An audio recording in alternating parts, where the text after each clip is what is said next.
Magandang umaga Luzon, Visayas at Mindanao. Narito na ang nagkakaisa at pinakamalawak na pagbabalita sa pangunguna ng Presidential Communications Office. Kabilang ang PTV, Presidential Broadcast Service, Philippine Information Agency, Philippine News Agency at IBC. Tutok lang sa mga komprehensibo at mahalagang balita mula sa iba't ibang bahagi ng bansa. Ito ang Balitang Pambansa. Ngayong umaga sa Balitang Pambansa. That's very concerning. Any intrusion into the West Philippine Sea of our EEZ or of our base camps is very worrisome. Pangulong Ferdinand R. Marcos Jr. ikinabahala ang pagpasok ng Russian submarine sa exclusive economic zone ng Pilipinas. Air at sea assets ng Pilipinas agad ipinadala kung nasaan ang Russian submarine. Russian sub nagpaliwanag sa presensya sa West Philippine Sea ayon sa National Security Council. Gobyerno patuloy na magbibigay ng tulong sa nangangailangan ayon kay Pangulong Ferdinand R. Marcos Jr. Pangulo, hangad pa rin ang isang maligayang Pasko sa bawat Pilipino sa kabila ng sunod-sunod na kalamidad. Pangulong Ferdinand R. Marcos Jr. maagang namigay ng pamasko sa Manila Boys Town. Mga bata at mga babaeng tinutulungan ng Marilac Hills at The Haven National Center for Women sa Muntinlupa, binisita at binigyan ng regalo ng Pangulo. Mga mangingisda tumanggap rin ng maagang pamasko. At ekonomiya ng Pilipinas inaasahang mas magiging maunlad pa sa susunod na taon ayon sa ASEAN Plus 3 Macroeconomic Research Office. Ikinababahala ni Pangulong Ferdinand R. Marcos Jr. ang presensya ng Russian attack submarine sa West Philippine Sea. Pero paliwanag ng Philippine Navy, nakiraan lang ito pabalik sa kanilang naval base sa Vladivostok. Si Patrick De Jesus ng PTV sa Balitang Pambansa. Itinuturing ni Pangulong Ferdinand R. Marcos Jr. na nakakabahala ang anumang panghihimasok sa exclusive economic zone ng bansa. Ito'y matapos na namataan ang isang Russian attack UFA-490 submarine noong November 28 sa West Philippine Sea, 80 nautical miles mula sa kanlurang bahagi ng Cape Calavite sa Occidental Mindoro. Ipinaubaya naman na ito ng Pangulo sa militar.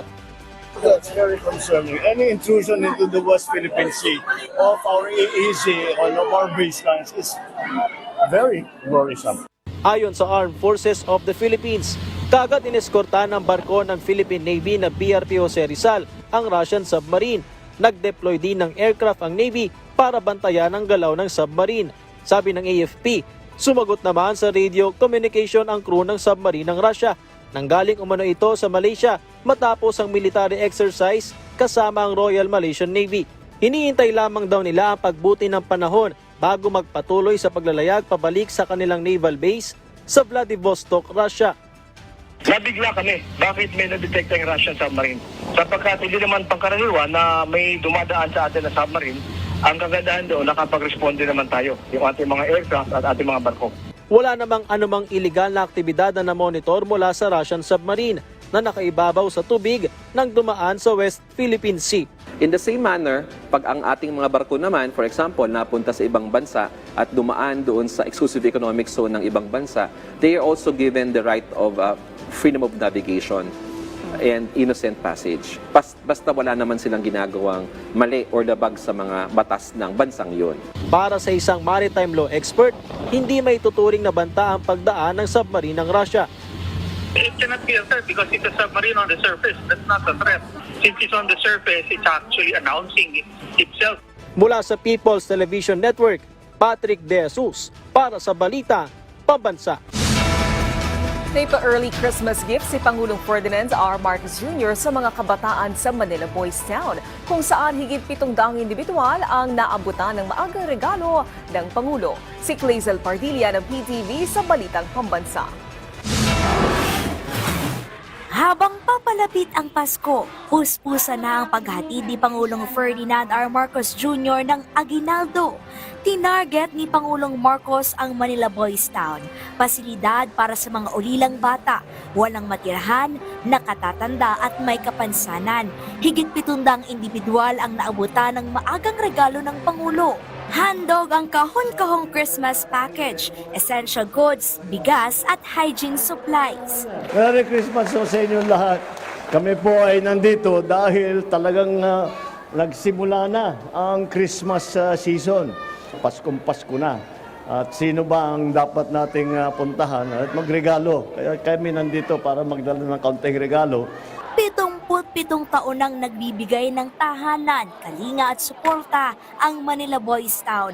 Pangako ng presidente, hindi kinakalimutan ng pamahalaan at laging iniisip ang kanilang kapakanan. May future tong mga batang ito, no? Kaya tuloy-tuloy ang aming tulong sa inyo, tuloy-tuloy ang aming pag-alala sa inyo. Huwag niyo pong isipin kahit na sandali na kayo'y nakalimutan. Sa kabila ng mga kalamidad na tumama sa bansa, nangako si Pangulong Marcos na maghahatid ng tulong at serbisyo na mararamdaman ng mga Pilipino ngayong Pasko. Sinabi ko nga kagabi, ang aking Christmas wish, kahit sinong Pilipino, dapat naman magkaroon ng kahit papano maramdaman ang Christmas spirit at magkaroon ng Merry Christmas. Mula sa PTV Manila, Caleza Pardilla, Balitang Pambansa. Binisita ni Pangulong Ferdinand R. Marcos Jr. ang Marilac Hills at The Haven National Center for Women sa Muntinlupa City upang mamigay ng mga pamaskong regalo sa mga bata sa naturang pasilidad. Ang detalye sa Balitang Pambansa ni Isaiah Mirafuentes ng PTV. 16 na taong gulang ang batang ito na itatago natin sa pangalang Princess. Sa murang edad niya, naranasan niya ng gumamit ng iligal na droga.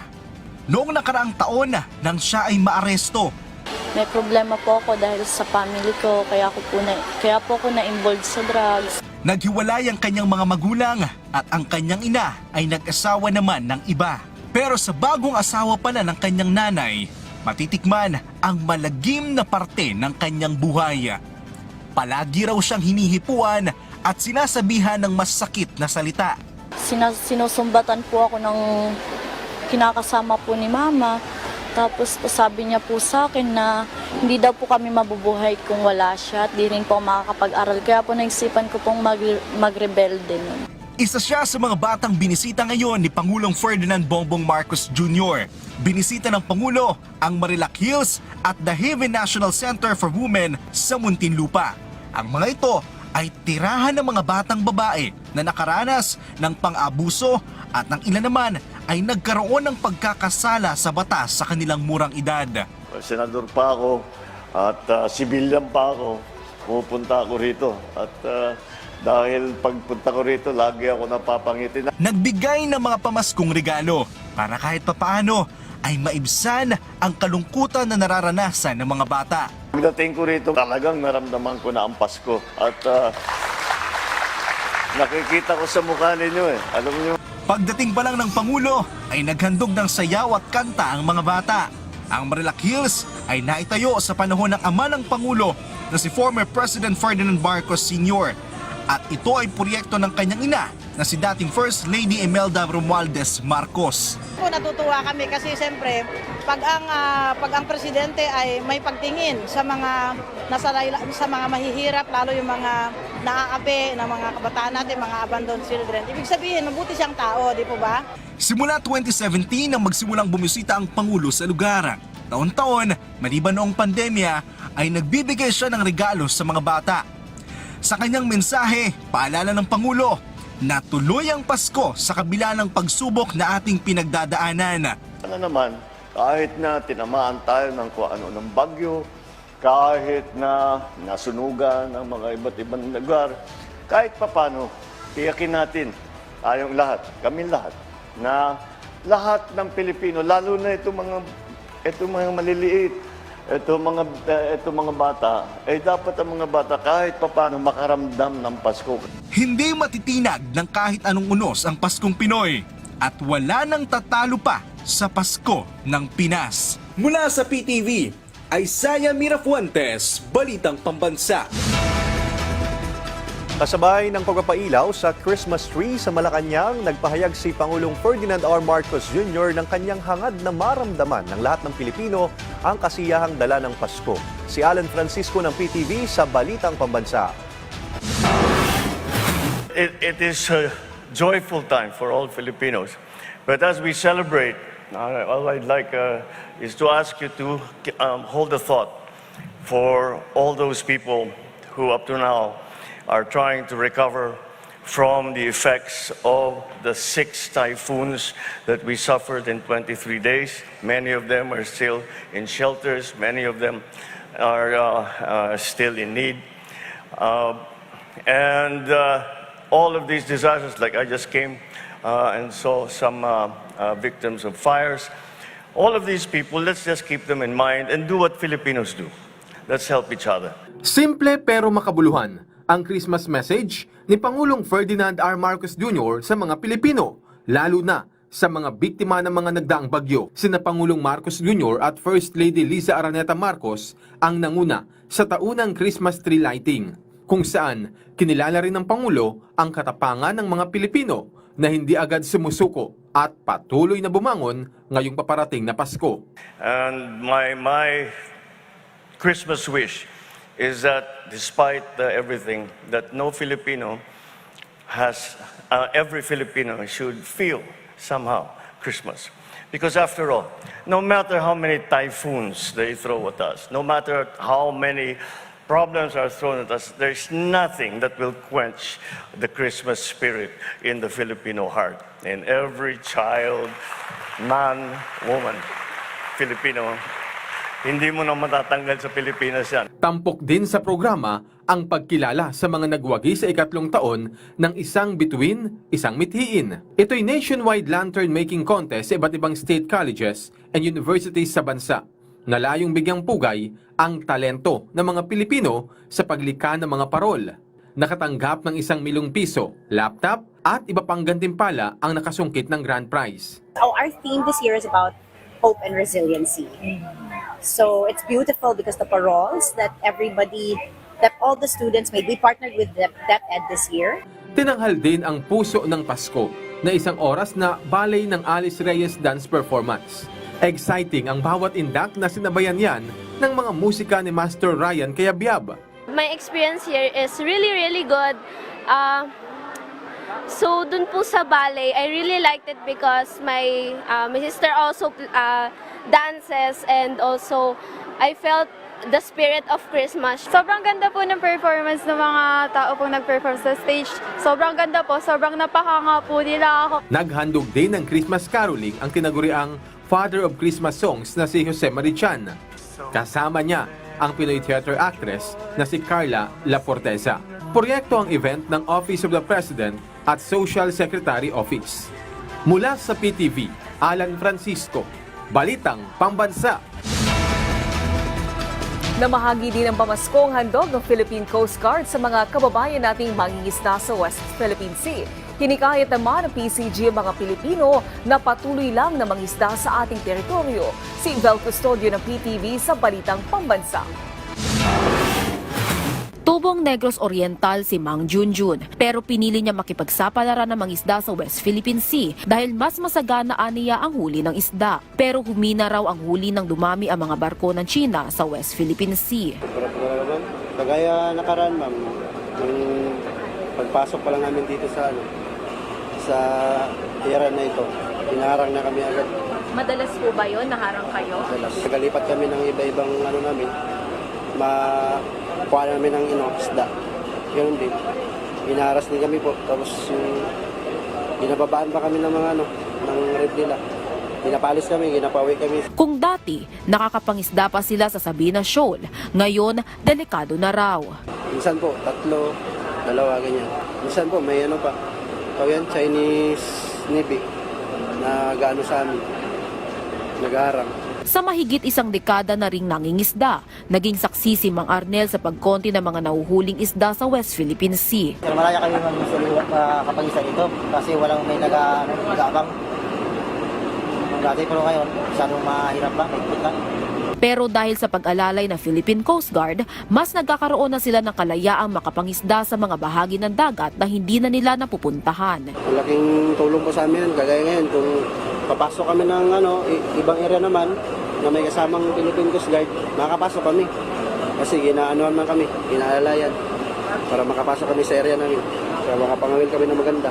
For the Philippine Coast Guard, sa pag-uutos po ng ating pong Pangulong Bongbong Marcos at ng ating pong Commandant Admiral Ronnie Hilgavan, ay sinisigurado po natin na despite of our limited number of Coast Guard vessels, sa mga pagkakataon po na kailangan ng ating mga mangisdang Pilipino, ng presensya ng Philippine Coast Guard or ng Bureau of Fisheries and Aquatic Resources at ang Armed Forces sa Philippines, makakaasa po kayo na tutulungan po namin na gagawin po namin ang lahat ng aming makakaya to ensure ang ating pumayang mga mangingisdang Pilipino ay malayang makakapangista at atin po matutulungan to counter the harassment of the Chinese government.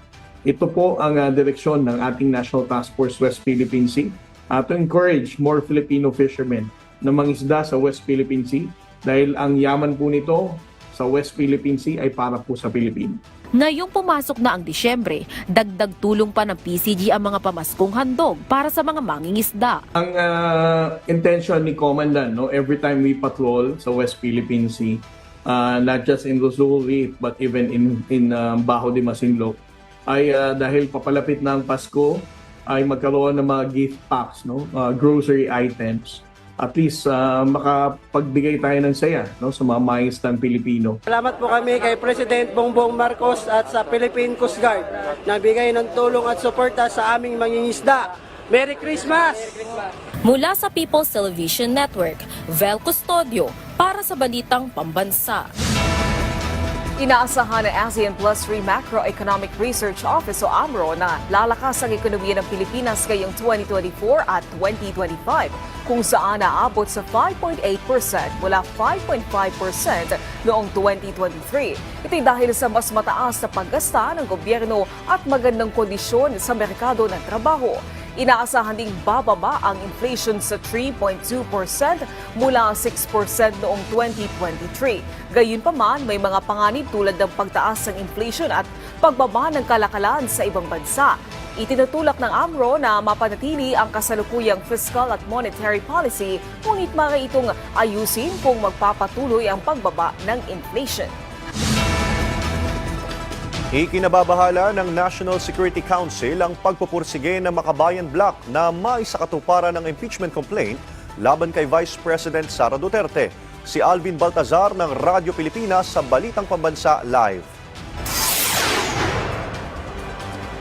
Magandang umaga. Tinuturing ng National Security Council na isang concern ang iginigiit ng Makabayan Bloc na tuluyan ng kasong impeachment si Vice President Sara Duterte. Ito'y sa gitna na rin o kasunod na rin ng una ng naging pahayag ni Pangulong Ferdinand R. Marcos Jr. na hindi pagpabor sa posibilidad na dumaan sa impeachment proceedings ang Vice Presidente. Ayon kay NSC Deputy Director General Jonathan Malaya, may nakikita silang pakay ng grupong makakaliwa sa Kamara para ipursige ang impeachment case at ito ang maisulong ang mga prinsipyo ni Joma Sison. Ito ay ang pagpapalaganap ng senaryo na hahantong sa mga violenteng rally at demonstrasyon at mula doon ay makalika ng pananaw na walang katatagan o magulo sa bansa. Ang gusto ng Makabayan Bloc, ipag-awayin yung mga naghaharing uri, yung tawag nila, the political class, kasi class warfare nga. And then magsasagawa sila ng mga rally at demonstrasyon na violente. Gaya nung nangyari nung Bonifacio Day na may mga pulis na nasaktan. And pag na-create nila itong impression of instability, din sila papasok para mawala ang tiwala ng baong bayan sa pamahalaan. Kaya concerned ang National Security Council. Sa hanay ng National Security Council, sabi ni Malaya, ay sangayon sila sa pahayag ng Presidente na huwag nang ituloy ang pagsasampa ng impeachment complaint. Gayong kung matutuloy ang proseso sa pagpapatalsik sa Vice Presidente, ay makakaantala lang ito para matugunan yung mas mahalaga pang bagay na dapat pagtuunan ng pansin. Malilihis lang anya ang focus ng mga nasa lehislatura kapag nangyaring umusad ang impeachment kontra kay VP Sara. Maliwanag yung sinabi ng Pangulo na kailangan tugunan yung pangangailangan ng ating mga kababayan at kung mayroong ganitong impeachment, mawawala yung atensyon ng ating mga lehislatura at lahat ng ating bansa sa mga isyong ganyan. Kahapon ay inihain na ang impeachment complaint laban sa Vice Presidente ng iba't ibang grupo gaya ng Magdalo, Pamamayang Liberal, Tindig Pilipinas, Families of Drug War Victims at mga taga-simbahan. Ang mga paratang ay kinabibilangan ng culpable violation of the Constitution, betrayal of public trust, bribery at graft and corruption. Nagulat mula sa Palasyo ng Malacanang, ako naman si Alvin Baltasar ng Radyo Pilipinas para sa Balitang Pambansa. Maraming salamat, Alvin Baltazar. AKAP program ipinapanukala na gawing regular na programa ng pamahalaan. Si Kathleen Forbes sa Radyo Pilipinas sa Balitang Pambansa. Itinutulak ngayon sa Kamara na ma-institutionalize o isabatas para regular ng mapondohan ang Ayuda sa Kapusang Kita Program o AKAP. Sa House Bill 11048 na inihain ni Batangas Representative Jervil Luistro, gagawing regular na programa ang AKAP para tuloy-tuloy ang implementasyon nito. Pinakalayunin ng programa ay matulungan ng mga minimum wage earners o mga nasa kategoryang low income para malabanan ang epekto ng mataas na inflation. Salig sa panukala, maaari itong ipatupad ng Department of Social Welfare and Development o kaya ng Local Government Unit. Kung sa DSWD, ang mga benepisyaryo na nangangailangan ng ayuda ay maaari mag-avail ng food, medical, funeral o cash relief assistance. Para sa tulong pinansyal na nagkakahalaga ng 5,000 pesos hanggang 15,000 pesos, ay ibibigay ito in cash, subject sa assessment ng DSWD. Habang kung lalagpas naman ng 15,000 pesos, ito ay ipagkakaloob sa pamamagitan ng guarantee letter na aprobado ng kalihim o otorisadong kinatawan ng DSWD. Kapag ang LGU naman na nagpatupad, tatawagin itong rice assistance sa pakikipagtulungan pa rin sa DSWD. Ang kwalipikadong benepisaryo ay makakatanggap ng tulong katumbas ng kalahati ng kabuang halaga ng 25 kilos ng bigas batay sa suggested retail price ng Department of Agriculture. Ang isang benepisaryo mula sa LGU ay maaari pa rin makatanggap ng ayuda sa ilalim ng AKAP mula sa DSWD. Mula sa PBS Radyo Pilipinas, Kathleen Forbes para sa Balitang Pambansa. Hindi umubra ang ilang beses na mapanganib na maniobra ng mga barko ng Chinese Coast Guard o CCG habang patungo ang Philippine Coast Guard sa Rosol Reef para lalayan ang mga mangingisda na umano'y hinaharas ng People's Liberation Army ng China. Pagdating ng PCG sa Rosol Reef, hindi rin agad nakalapit ang may 18 bangka ng mga mangingisdang Pinoy dahil nakabantay ang CCG. Ayon sa PCG, nagkaroon din ng insidente na 2 bangka ang muntik ng lumubog dahil sa sama ng panahon pero hindi tumulong ang umaaligid na CCG. Madalas din umanong kinukuha ng CCG ang huling isda ng mga mangingisdang Pilipino sa Rosol Reef. Nang makakyat ang mga mangingisda sa barko ng PCG, nakatanggap sila ng maagang Pasko mula sa Philippine Coast Guard. Sa commitment of the Commandant, the moment na malaman namin na mayroong mga mines ng Pilipino na nandito sa Iroquois Reef or Rosol Reef, ay sisiguraduhin namin that we're going to maintain our presence there to ensure the safety and security of our Filipino fishermen. Dahil gaya nga ng sinabi mo, they are more confident that they can be able to freely fish and the Chinese are going to hesitate harassing our Filipino fishermen kapag merong Philippine Coast Guard vessel or any Philippine Maritime Forces na nandito sa West Philippine Sea. Mahigpit na pinaalalahanan ni Chief Presidential Advisor Juan Ponce Enrile ang mga Pilipino na walang lugar ang pagbibiro ng revolusyon sa bansa. Itinuturing ni Enrile na hindi bluffing matter ang umano'y pagtutulak muli ng mga kritiko ng administrasyon para sa panibagong people power. Binigyan din ni Enrile na minsan na niyang ipinaglaban ang Pilipinas noong panahon ng kanyang kabataan at handa niya itong gawin ulit, ngunit sa mas mapayapang paraan. Matatandaang umusbong ang umano'y revolusyon ng mga taga-suporta ni Vice President Sara Duterte matapos silang mag-camp out sa EDSA Shrine upang magprotesta. Kasunod ito ng pag-imbestiga ng Department of Justice at National Bureau of Investigation sa umano'y pagbabanta ng bise kay Pangulong Ferdinand R. Marcos Jr. Ligtas na na-rescue ng mga tauhan ng Manito Municipal Disaster Risk Reduction and Management Office ang 2 residente na natrap sa rumaragasang Kamanituhan River sa Albay dahil yan sa malakas na buhos ng ulan na dala ng shear line. Ayon kay Manito MDRMO Officer Mark Anthony Arizapa, katuwang nila sa rescue operation sa mga tauhan ng Philippine Coast Guard at Bureau of Fire Protection. Halos inabot ng 2 oras ang rescue operations dahil yan sa madulas at mataas ang daanan dahil sa walang tigil na pag-ulan. Nasa ligtas ng kalagayan ang 2 residente. Maaari na ring daanan ang barangay Malubago at Sitio Buco at Anopol matapos ang isinagawang clearing operations ng Department of Public Works and Highways. Kasunod ng nangyaring landslide o pagguho ng lupa. Balik eskwela na rin ang mga estudyante ngayong araw. Samantala, alamin naman po natin ang magiging lagay ng panahon ngayong araw. Ihahatid sa atin yan ni Pag-asa Weather Specialist Rob Hile. Magandang umaga, Sir Rob. Magandang araw, narito ang magiging lagay ng panahon sa ating bansa. Patuloy pa rin ang mga pagulan inaasahan at maulap na kalangitan sa bahagi ng Kamaynilaan, gayon din sa may Cagayan, Isabela, Quirino, Aurora, Nueva Ecija, Bulacan, Rizal, Quezon at dito sa may bahagi ng Kalayaan Island. Inaasahan kasing apektado o maapektuhan nito ng shear line sa susunod na 24 oras. Nalalabing bahagi ng Cagayan at Cagayan Valley at Cordillera, posibleng maging maulap, may mga isolated o mga light to moderate rains na inaasahan gawa ng amihan. Maganda naman ang panahon na inaasahan sa Ilocos Region dulot ng amihan. Sa nalalabing bahagi naman ng ating bansa, mga localized thunderstorms ang inaasahan. Kaya ang kabayanan yung posibleng ipalabas ng mga thunderstorm advisories ng ating mga Pag-asa Regional Services Divisions. Wala namang nakataas na namang gale warning sa anumang bahagi ng ating bansa. Pero posible pa rin na may katamtaman hanggang sa maalon ang makakaragatan sa bahagi ng Hilagang Luzon.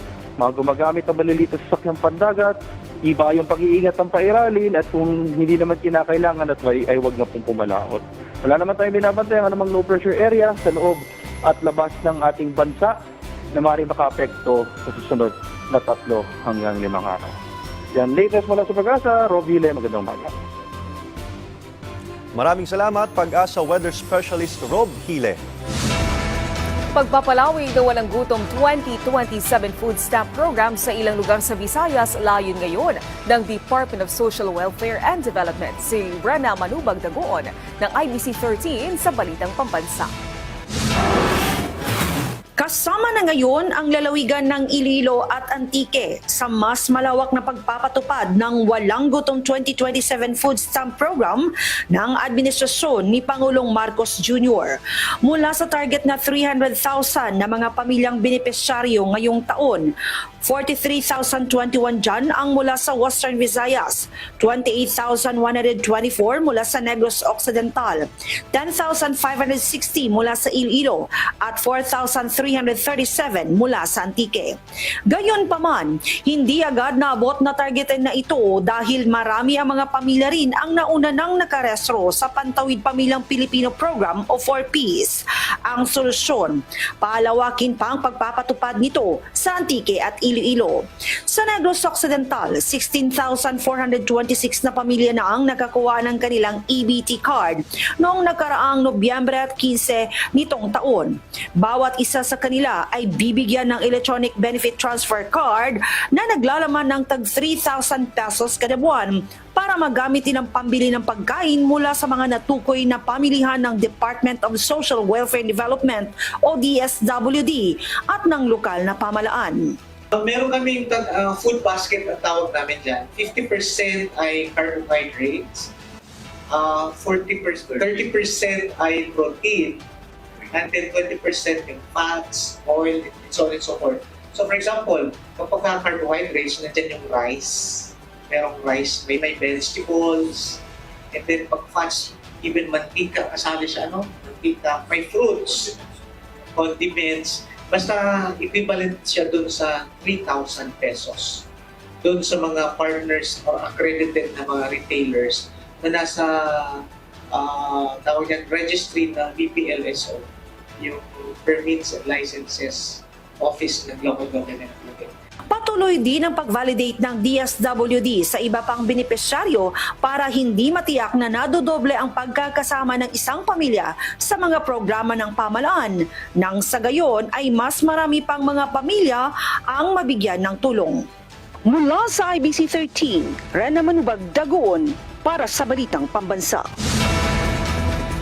Panibagong minor eruption ang naitala sa Bulkang Taal. Sa kabila nito ayon sa PHIVOLCS, nananatili pa rin sa Alert Level 1 ang bulkan. Nangangahulugan nito na ang bulkan ay nasa abnormal state at may posibilidad pa rin na tumaas ang aktibidad. Pinapayuhan naman ang mga residente malapit sa Bulkang Taal na manatiling alerto at sundin ang mga babala at rekomendasyon ng PHIVOLCS.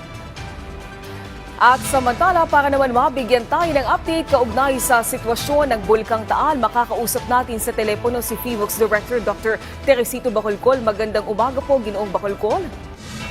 Yes, ma'am. Good morning din po sa inyo. Sir, ano po ang update dito sa Bulkang Taal? Okay, so kanina between 5:58 a.m. to 6:02, 4 minutes, nagkaroon po tayo ng phreatic eruption and plume height po umabot ng 2,800 meters. And so far, may nag-report sa atin na nagkaroon ng manipis na abo ang Laurel, Barangay Boso-Boso sa May Laurel, nasa western side ng Taal Volcano. And hindi naman na ito, yung phreatic eruption, hindi naman na ito nasundan pa. At under this condition, kailangan po bang may i-evacuate sa panahong ito?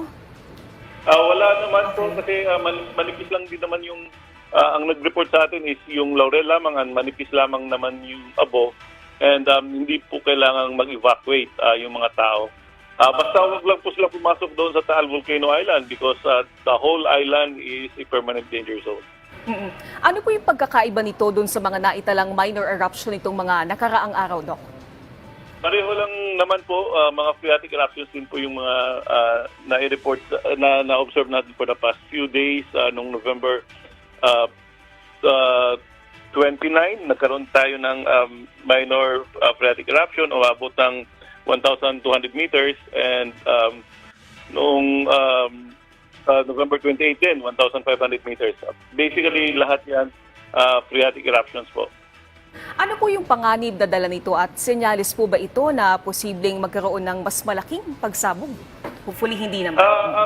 Ang phreatic eruption kapag mataas, pwede pong magkaroon po ng abo. And kapag nalanghap natin yung abo, pwede pong ma-irritate yung ating respiratory tract.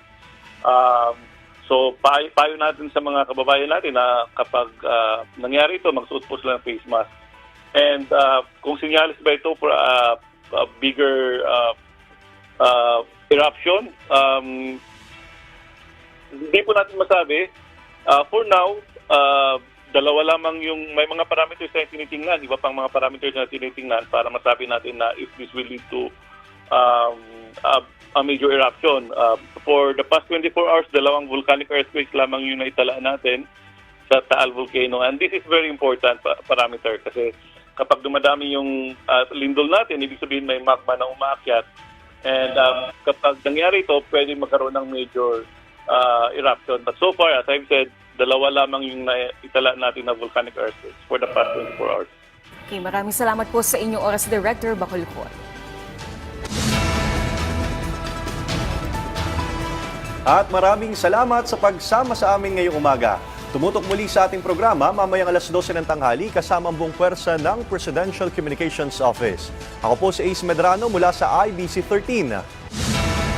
Ito ang nagkakaisang puwersa ng pagbabalita kasama ang PTV, Presidential Broadcast Service, Philippine Information Agency, Philippine News Agency at IBC. Hatid sa inyo ang komprehensibong paghimay sa mahalagang usapin mula sa PTV. Ako naman si Naomi Tiburcio at ito ang